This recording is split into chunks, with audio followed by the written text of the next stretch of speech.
Strangely enough, I always feel as if being engaged in a form of time travel whenever I listen to my sound recordings of friends, relatives, and my daughters. Every time I listen to certain sounds, I also tend to recall everything else, all the emotions experienced, joys and cries, as if they were literally happening then and there. For example, whenever the children were engaged in their special Sunday morning fun with their friends, their mother made a point of coming to pick them up, disrupting what she considered unimportant. Neither could I talk or invite her in, for under the strict rules forced upon her, she never wished to listen to me, treating me as if I was a mere shadow. That was the way Jehovah's Witnesses behave towards those they have shunned, as they still do today. Strangely, they always want to be heard, without listening to anybody, and without a care for other people's needs. One can easily discover this trend when observing their house-to-house ministries. When Magda came to the door, and it did not open immediately, she just left. This was enough to make anybody feel very sad. I did not want to appear as if it was due to my encouragement of the girls not to go with their mother. It was entirely their choice. I could not shun any human being, unlike Magda under her associates' special commands. I asked the girls to call their mother and tell her when they wanted to meet up with her, but often they did not want to go. Maybe they did not want to be lectured for long periods of time about wrongdoers who were going to be punished forever, for Jehovah hated them. The witnesses' governing body controls all their thoughts, behavior, and all their activities, and therefore they dare not question their authority. It is allegedly the same as questioning the Spirit, and lead to disfellowshipment. Magda could not therefore risk breaking their shunning rules by talking to someone like me. She often forced them to attend witness activities. This was eventually going to have an adverse effect on the young. Furthermore, the benefits of turning away from the wicked world and going along with their righteous ways would be forever hammered into them. A different time could be considered for excess, but Magda had to pick the girls up specifically during their fun time, which she considered as being a wicked worldly entertainment she needed to interrupt. The children's self-expression was completely denied. Their preference of having freedom to have fun on Sunday mornings was their choice. Insisting that I was doing it purposely, Magda felt the need to obey the rules imposed on her, for she was completely controlled by her witness brothers, preferring not to have anything to do with me, as per their judicial committee's righteous decision. As far as she was concerned, I was nothing more than servant of the devil. As I mentioned before, the girls could easily invite their mother in, offer her a cup of tea, and after their partying could go with her, but then again she would never want to come in anyway, because any kind of activity like singing or telling stories like the children normally did was considered as too worldly, and therefore not approved by their mother, and certainly not by their allegedly God-loving organization. She might even have thought that my place was inhabited by evil spirits. I always maintained my principles in regard to the children needing to have both parents around them. I had lived in an environment when I was a child where I longed to have a father who delighted listening to us boys, someone who would hold us by the hand and take us to shopping or sporting venues, someone who would laugh with us over our childish questions, someone who would play games with us, someone who would tell us how much he loved us. That never happened, and I did not want it to happen to our children. I did not want them to grow up without either parent, but be happy with both their mother and father, because children need both parents. I felt sad and lost, but at least my mother had fulfilled that need by becoming both parents in one when we were very young. I did not know how best to cope with the whole dilemma. I also believed that Magda was agonizing about losing her children to the world, which meant that the witnesses were going to lose the opportunity to increase the numbers of their members. As expected, she made an official complaint about the children, and I honestly thought that the court would look at the children's welfare needs in a very biased way. Would they all look at why they preferred not to go with their mother?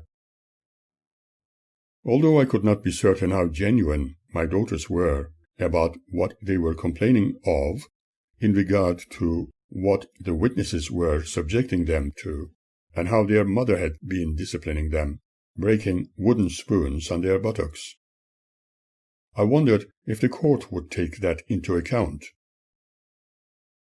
After her complaints to the court, we were invited to make a few alterations to the girls' access arrangements. I believe even then that my daughters were telling invented stories to keep both parents appeased. Magda was going to see them more often at freely arranged times, for which we had to be able to communicate verbally with each other, contrary to the witnesses' demands. But the girls were very adamant in their own decisions about who they wanted to spend more time with. However, Magda always wanted to keep Claude to herself, not allowing enough time for him to spend with his father. The whole arrangement remained lopsided. Whenever I asked the girls why they behaved the way they did towards their mother, their answer was always the same. They were forever lectured about the Bible truths, and were often told how their father supported the wicked world, followed by a lengthy dissertation on my interests in electronics, photography, astronomy, and collecting evil books on science fiction and philosophy. Whenever they were with their mother, they were strictly forbidden not to tell their dad anything, but they did.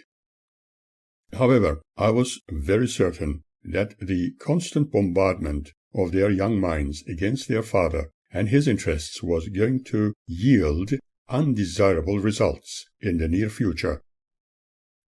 The honest truth is that I personally opposed any such behavior against the other parent. After a while, Sunday morning fun gradually came to an end, for the girls needing to go with their mother meant they could no longer have the program they had been enjoying. I no longer broadcast after the last hearing, where we were advised to stick to the arrangements. Two of Annette and Birgit's friends, who were of a Jewish background, along with their divorced mother, were invited to our place, and I spent a long time preparing a fish dinner for them. But it did not work out exactly the way I had ideally hoped, and the food was partially ruined. I took the occasion as an omen, pointing to something very serious, or even warning me against something which may end up in disaster. I cannot say why I thought that way, because personally I never believed in such things. However, when they left, their mother appeared a little disappointed about something, and I thought it was probably about the food. It transpired that this kindly lady had asked her daughters to ask me if I wanted to learn simple techniques of food preparation, as she was willing to help me. She obviously could not ask me directly, but it was easier through her daughters.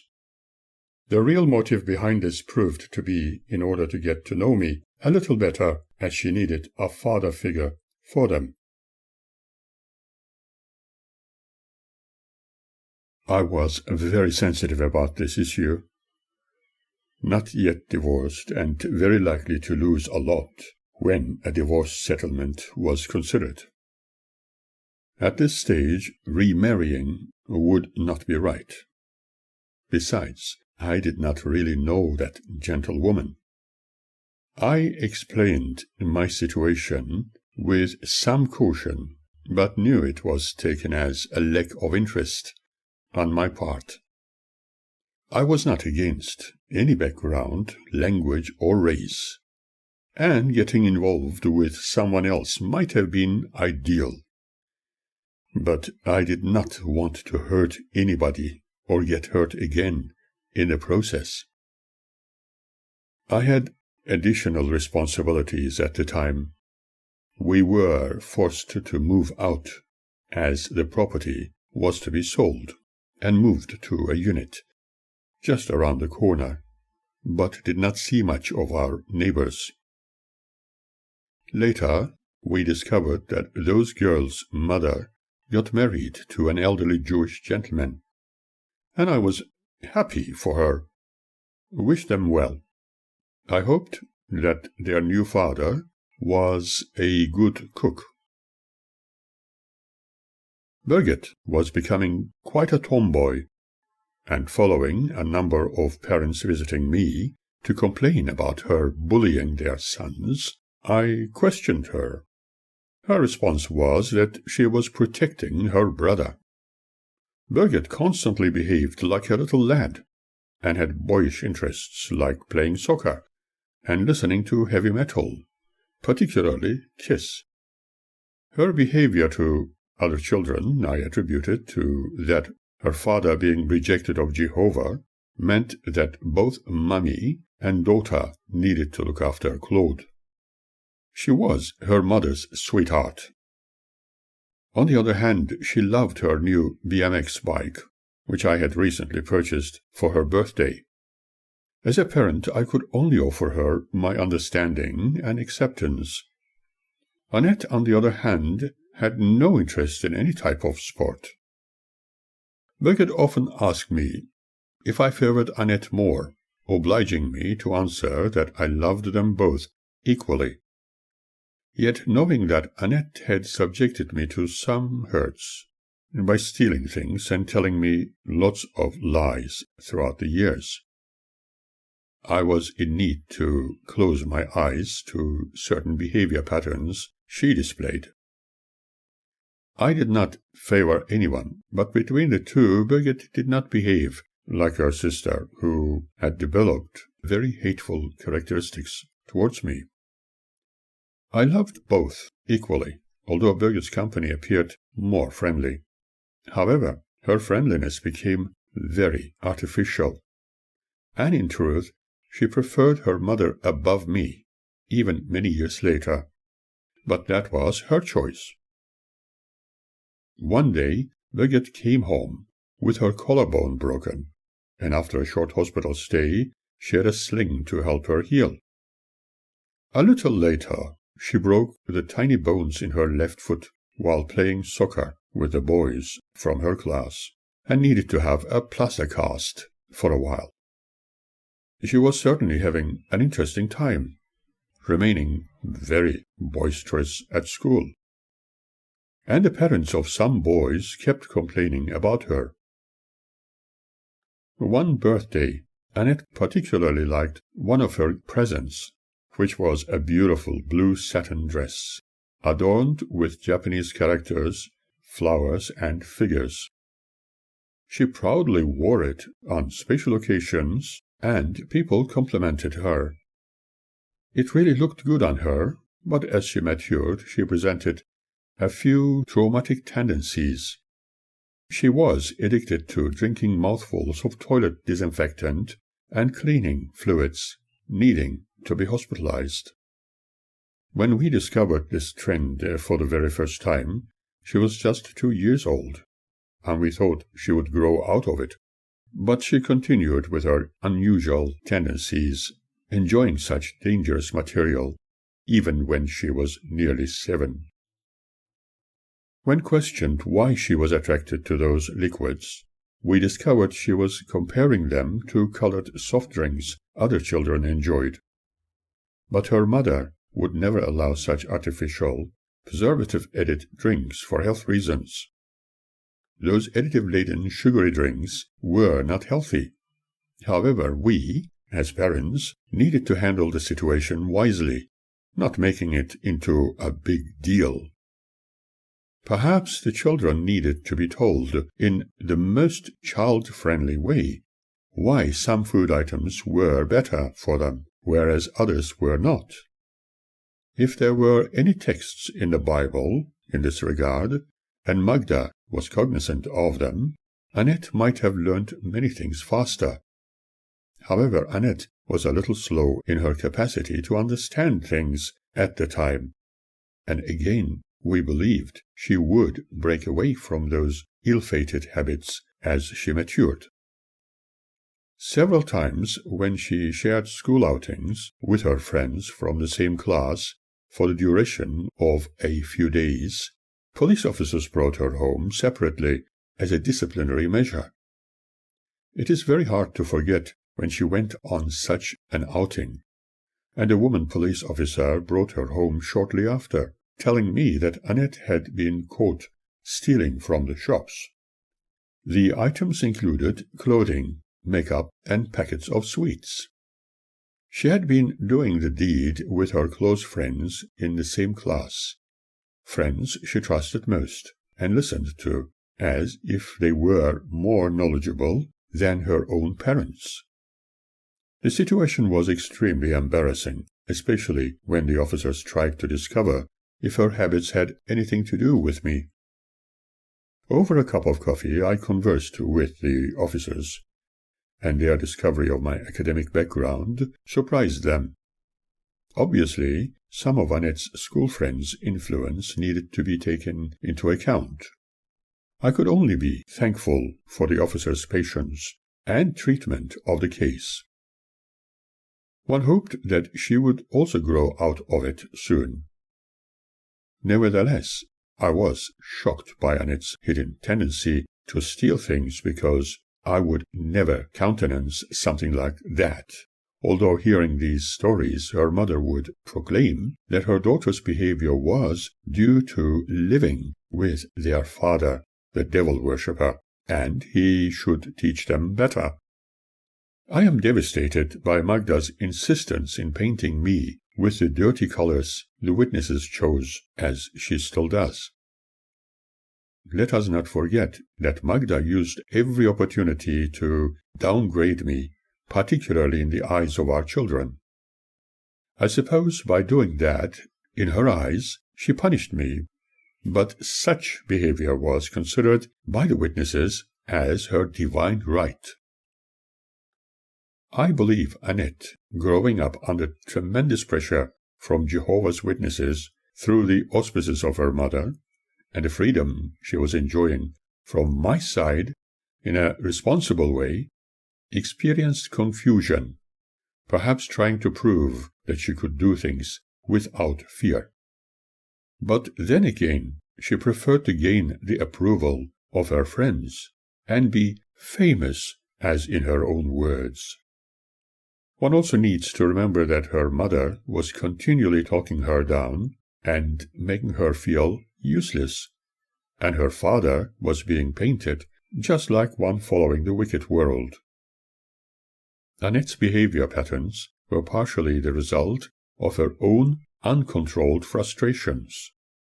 She had the inclination to try and prove herself intelligent and capable of doing things contrary to her mother's teachings. Personally, I never believed in influencing young children by constantly talking directly or indirectly against their parents. Annette often told me that her mother only said bad things about me. For example, she was told that she was as stupid as her father. I wondered if what she told me was her own invention, or what indeed Magda was telling them. I did not know, nor want to guess. The only thing I could do was observe the children's constantly updated, but progressively worsening behavior. On the other hand, Annette was paranoid about little things.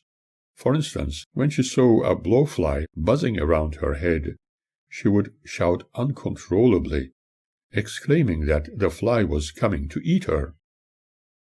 On another occasion she came home from school with a tiny scratch on her little finger, frantically crying, "But, Dad, I think I am dying."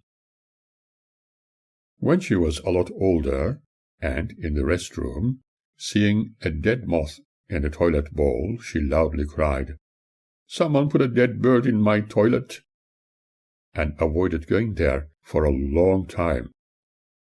She had the tendency to exaggerate things, and I found it worth examining in depth. As she matured, her attitude changed very little. One morning she got up, and discovering red droplets in her bed, could not contain her fear, crying, "Dad, Dad, I think I'm dying."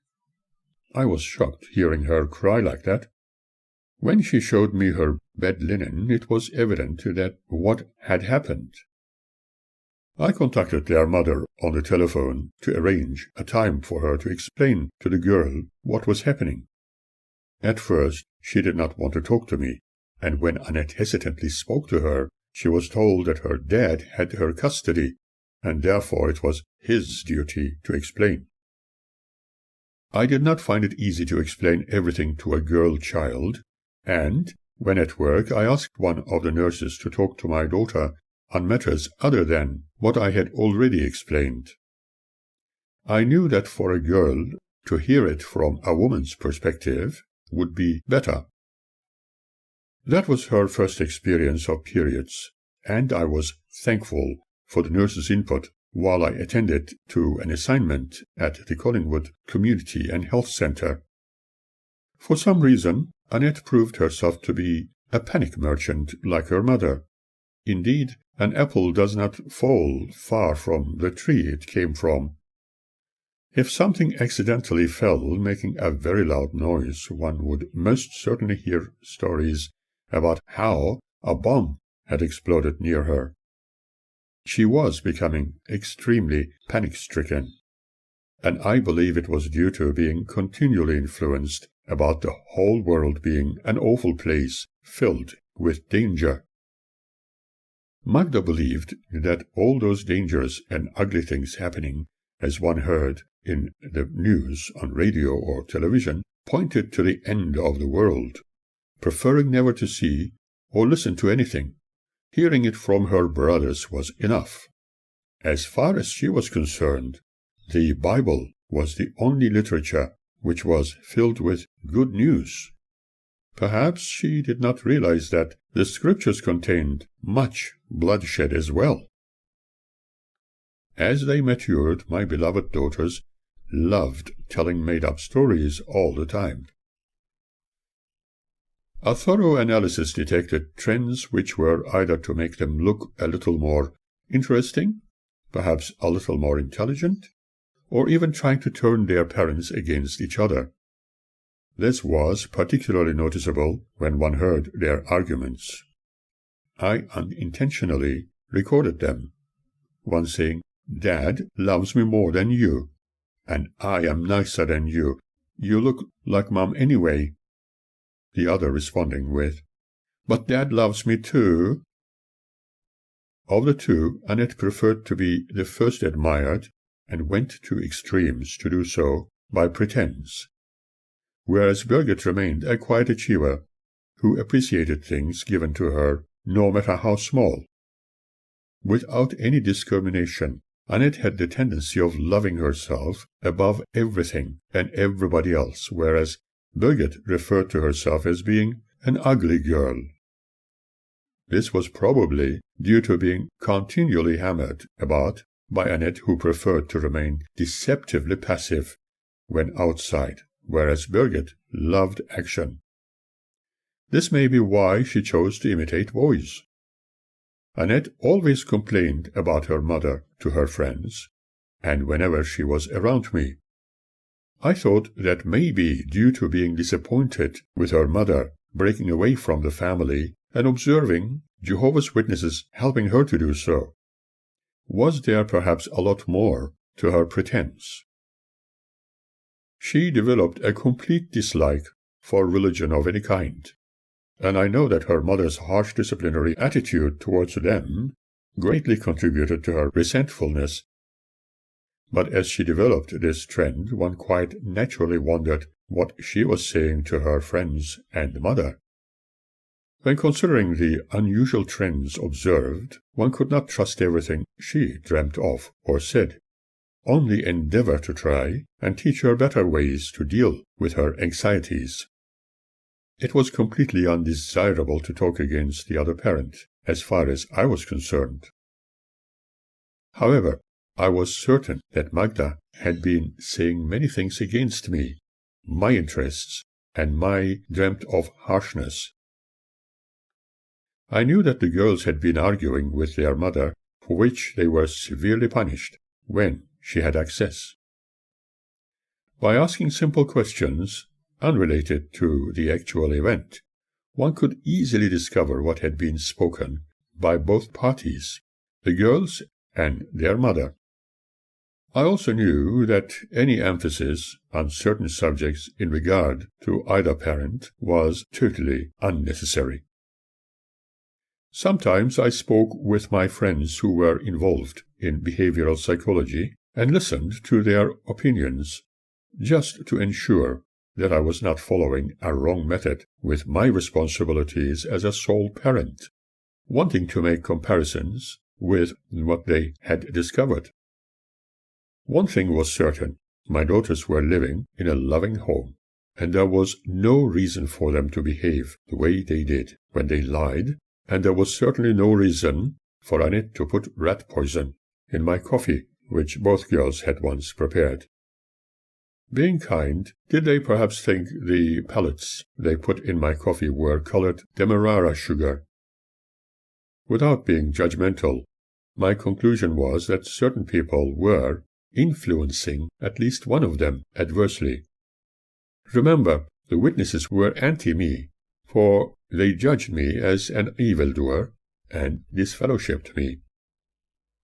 Magda, under their complete control and influence, had no choice but do their bidding in order to secure her entry into the New World Order under their theocratic kingdom, therefore hating me amongst all other things of the world.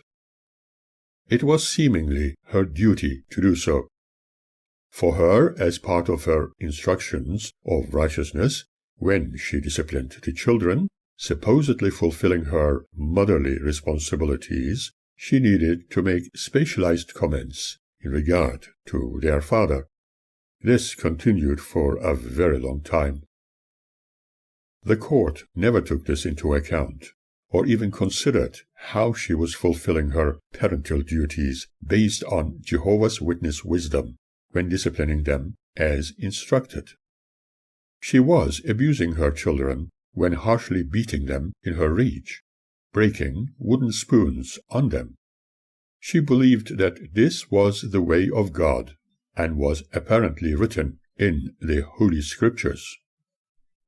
When such disciplining became prolonged, it became a normal way of life for the children, and Magda triumphed in the Lord with her faithful brothers and sisters.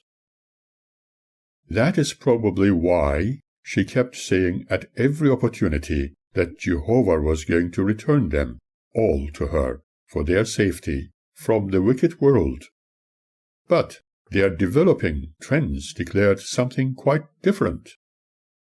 They were becoming bitter about their lives, as if they were under bondage or in a prison, thus gradually breaking away from both parents. I was certain that Magda was completely unaware of the situation which she was creating. If she was not under the witnesses' pressure and was able to live independently, she might have been different, more mature, and perhaps not as hard on the children. On the other hand, she always undermined my knowledge at every opportunity and by every means. She seemed to delight in considering me as a complete ignoramus. Maybe she was completely confused, expecting her men to be like the ones she had experienced during her childhood, and intellect was unacceptably foreign to her, as she expected the male in her life to be the same as her relatives. Magda used a method of threatening the girls with a fear tactic, telling them that if they did not behave the way their God wanted them to do, she was going to send them to their wicked dad, and then they would know what they were missing. The whole situation was geared to create enormous fear towards their father.